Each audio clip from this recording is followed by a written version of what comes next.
Hi guys, my name is Gerry and this is the Photo Chat on Wild Eye, a weekly internet broadcast episode where we look at wildlife photography, everything in between, and we link it back to what I do at Wild Eye, which is photography.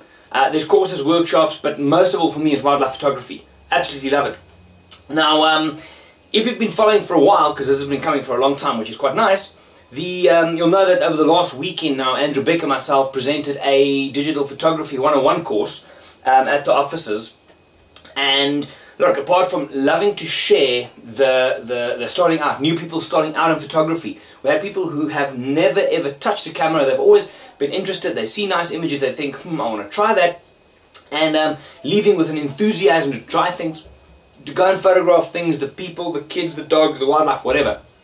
So that went very well. Always a great thing starting off with people. It's the start of a journey for them. So what I thought for today, before we carry on with all of this, one of the things we kind of half discussed at the end of this course yesterday, on Saturday, was the histogram.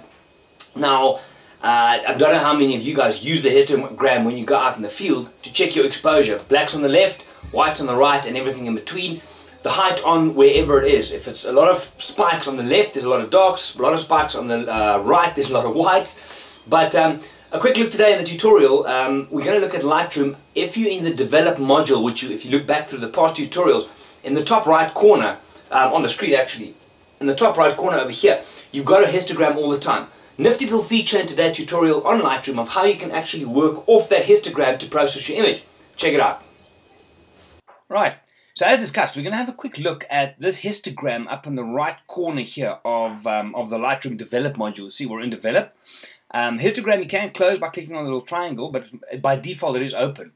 I have closed everything else, and this is my raw file as we've come in.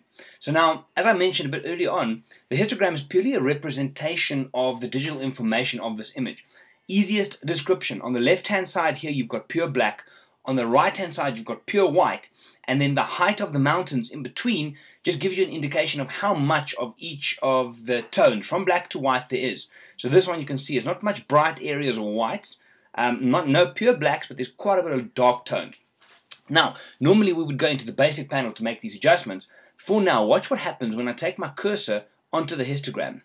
Alright, you'll see underneath here, where I've got the EXIF insert for now, if I put it on the histogram, that changes. And as I move it across, I get control over different parts of the histogram.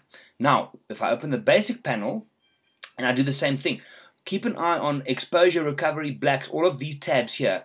As I move my cursor across the histogram, you'll see they get highlighted. Those tabs, the different variables down here gets highlighted as I move it across.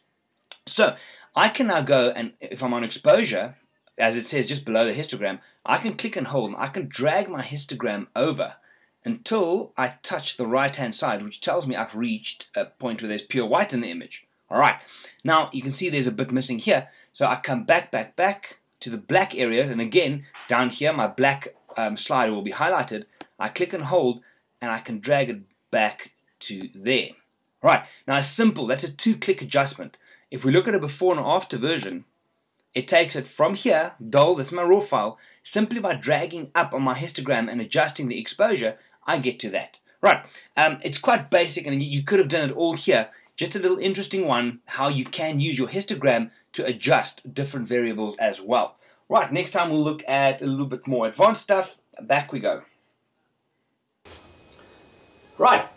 You see, so just a little handy feature built in there. So if you understand that histogram and you understand what you want to do with your image, you can work right off that top corner and do all your processing from there. Very handy.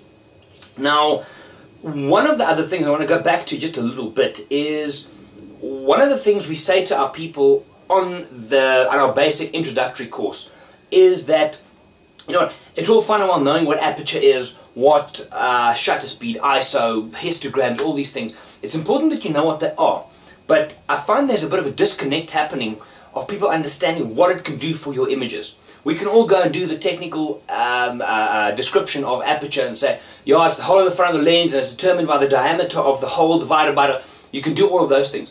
What we try and get to, and I think this is where the disconnect is, people don't always understand what that aperture can do for your images. How it can make either the subject pop out, blurring the background, or give you the whole thing in focus. How to use shutter speed creatively, because we're very quick to bulk things like aperture and shutter speed into a technical block, and that's it, it's done, it's there. When we look at artistic, then we've got to have to look at colors and lines and compositions. But you have to be able to take aperture and shutter speed and use them creatively in your images, because that's ultimately what it's about. It's using the tool, your camera, to create creative images. Create. Yeah? To get creative and to make things, to capture what you see by using the technical. So if you're going to dig around a bit, now I did an interesting, let me just see here, I did an interesting little Google search on this, specifically with wildlife photography, and I think I googled wildlife photography tutorials, or tips and tutorials, and obviously Google spits out a couple of million answers. One of them I found was one that says 12, I'll have the link below this video on the site, 12 great wildlife tutorials, whatever the case is. So now you start looking through these things, and it's it's actually quite, you can either, depending on your point of view, think it's very scary or very funny how these things differ. Of how people say you absolutely 100% convinced have to have a 600, otherwise you cannot do wildlife photography. Other guys say you have to dress in camouflage like you look like some Bear Grylls wannabe camo army man to do wildlife photography. All of those things, they've got their place, but what this got me thinking so now if someone new wants to learn about wildlife photography, apart from I don't know, buying the camera and then working with someone or going on a course online, where do you guys go for wildlife tutorials or for tips and tricks? Because let's be honest, there's a lot of shit out there. Sorry, but just on one page link, and you can go through them on your own, the link's there, there's contradictory advice, there's this and that, the other. So my question to you is, where do you go for wildlife photography advice? Not inspiration, because that's the easy part. You can go and scroll through amateurs, beginners, professionals, and you'll find fantastic stuff to inspire you, image-wise. But to learn, to delve into how did they create this image, and there's breakdowns and videos and whatever the case is.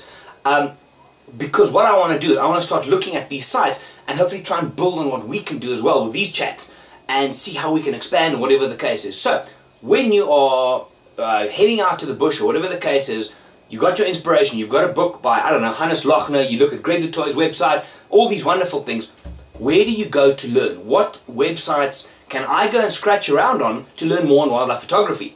Send me those links or comment below, and then next week we'll have a quick look and also drop them in and discuss from there.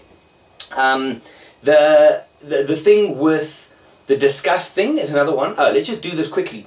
If you've been following me on Facebook for the last while, this is not on the Wild Eye side, this is on Gerry's page, that there was a bit of a discussion, let's leave it a discussion, on, I asked the question, why do so many wildlife photographers over-sharpen their images? Right, the question was asked because I really want to know. This is the thing, is there's great photographers out there who've been posting for a long time, and I've been following their work 5-6 years, fantastic artists really.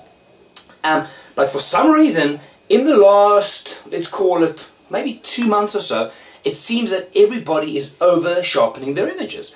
And now, some people say it's because of Facebook's poor image quality, they resize, blah, blah, blah, whatever. It's not that. It's on their own websites as well, and the companies they work for and everything. So, I asked a question, and it was echoed by quite a few well-respected, in my opinion, photographers, as to why now suddenly are people over-sharpening their images. I took a bit of a beating because of it, and so, yeah, it's a difficult thing, because to ask a question like that does not mean you are being facetious or judging anybody or accusatory, whatever the case is. I'm asking a question to generate conversation, because for me, and this is one of the things we're pushing when I spoke to some of our students over the weekend as well, the best way you can learn is not by going to the course, that's a start. It's by engaging in conversation about some of these things. It's about opening conversation, agreeing and disagreeing on certain topics, and even if it doesn't get to a point, at least it gets you thinking different about your work. Because that's what I think a lot of people are missing. You fall into such a rut that you go through a process and I do the contrast, the brightness, the sharpness, save it to JPEG, do this, upload to Facebook. It's done, it's boring, it's old. So the question I'm asking, and this is not the first question I've asked, it's the first one that I've gotten a bit of a mouthful for, and maybe rightfully so, I don't know, it's each to his own. But the question was asked to generate conversation and literally for me to find out why. Maybe I'm missing the plot. Maybe I'm under-sharpening my images and everybody else is on the right track. I don't know. But, and again, this is another thing we say on our courses, and that is there is no right or wrong. However you approach your craft, however you want to show your images to the world, that's what makes photography such a bloody marvelous thing. There is no right and wrong. So, anyway, so that conversation happened, it's done. I still want to know why, or from your point of view, maybe this is another question for this week. So we're going to look at, the first question was, where do you go for tips and tricks and advice on wildlife photography? Second of all, how do you sharpen your images? Unsharpen mask, do you use a high pass filter? Do you just run it through Lightroom? How much? Do you mask it in Lightroom? If none of that makes sense, tell me as well, and we can go back and do some more tutorials on it. But I'm quite keen to find out how people approach, because in that string of comments following that question, there were different approaches that people had to sharpening their images. Anyway, so that's one on the side. Interesting news and things like that. What happened on last week, I think it was the 3rd, on Thursday. Canon launched this brand new EOS cinema system C300. I'll drop the link for you below as well. Bloody hell, I'm not big on video recording and things like this, but this thing, you look at the picture and you just have to have one.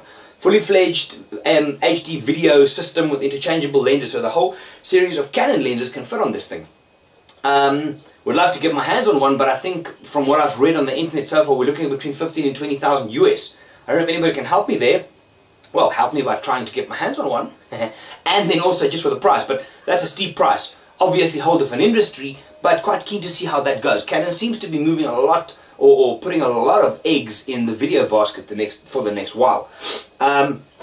Also, one that snuck under the radar for me at least was the Sony Alpha 77, A77, which also has a 24.3 megapixel high shooting rate and everything. I'll drop you the review on DP Review, the link will be below here. Looked interesting. The Alpha 900 a while ago was interesting, but just didn't quite match up to the D3S and the 1D Mark IV for Nikon and Canon. So it'll be interesting to see what Sony does with this one. The outstanding one we're still waiting for is Nikon's next big baby, because now Canon's got the 1DX, which they announced last week or so ago, but it's only being produced or will be available in 6 months' time. Why the long lead time? Interesting.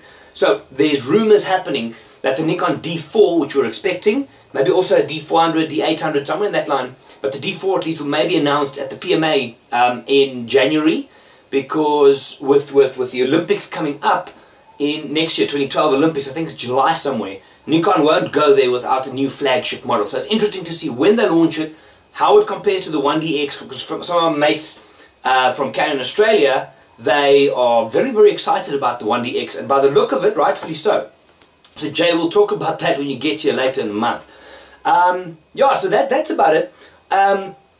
On Jay, just mentioning, if you guys are following the website, and I hope you do, I'm back blogging on there full time. So if you're going onto the photography page, which is the blue tab at the top, Photo Chat is the blog, we're back on there. So what you also have to check out is Andrew's Talking Travel, which is, I still think it's going to go huge. It's a brilliant idea. We've had some great feedback from magazines, international as well.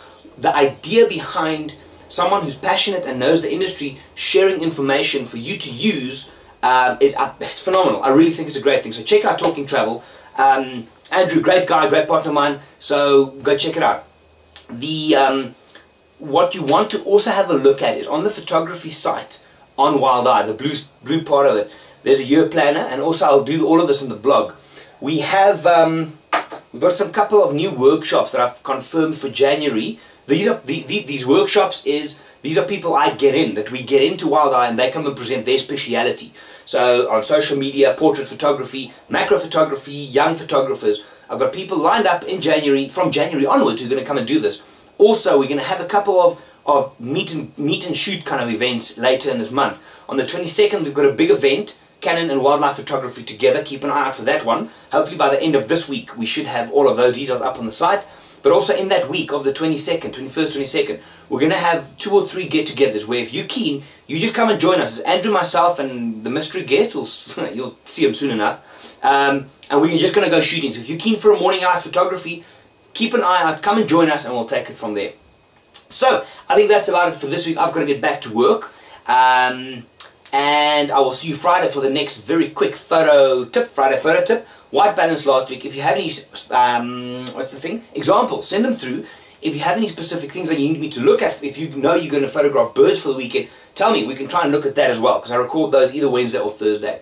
Wild Eye website's up and running, like I said. Follow us on Facebook. It's facebook.com/wildeyesa or twitter.com/wildeyesa. Also, mine and Andrew's feeds will be on the site and all the way around.